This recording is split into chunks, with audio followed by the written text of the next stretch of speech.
அஸ்ஸலாமு அலைக்கும் வரஹ்மத்துல்லாஹி வபரகாத்துஹு. லக்கத் ஹலக்னல் இன்சான ஃபி அஹ்ஸனி தக்வீம்.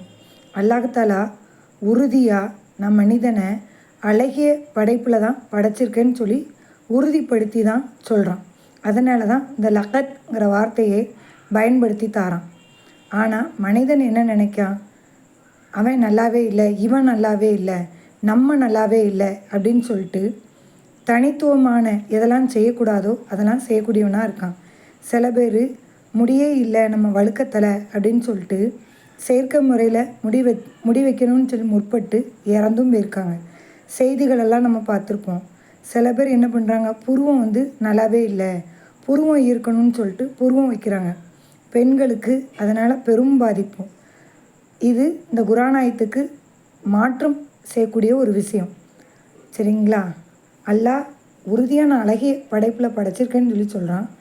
ஆனால் நான் அழகாக இல்லை, இது செஞ்சால் தான் நல்லா இருப்பேன் அப்படின்னு சொல்லிட்டு பல்லெல்லாம் வேறு வேறு விதமாக மாற்றுறாங்க, மூக்கை மாற்றுறாங்க, அப்புறம் இந்த புருவத்தை மாற்றக்கூடியவங்களாக இருக்காங்க.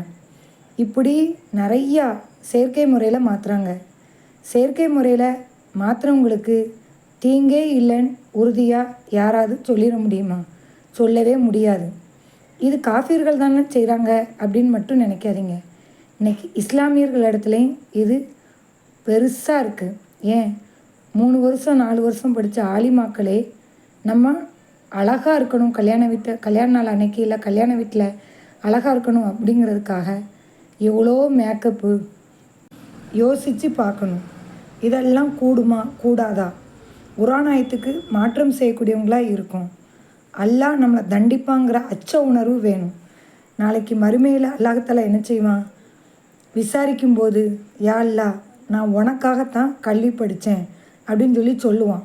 ஆனால் அல்லாஹ் தஆலா சொல்லுவான், இல்லை நீ ஆலிம்னு உன்னை சொல்லணும், அதுக்காண்டி தான் நீ படித்த அப்படின்னு சொல்லி முகம் குப்புற நரகத்தில் இழுத்து கொண்டு போய் போடுவான். அல்லாஹ் பாதுகாக்கணும். இந்த நிலை தேவையா?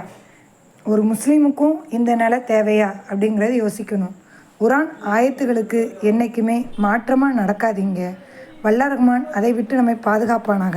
அஸ்ஸலாமு அலைக்கும் வரஹ்மத்துல்லாஹி வபரகாத்துஹு.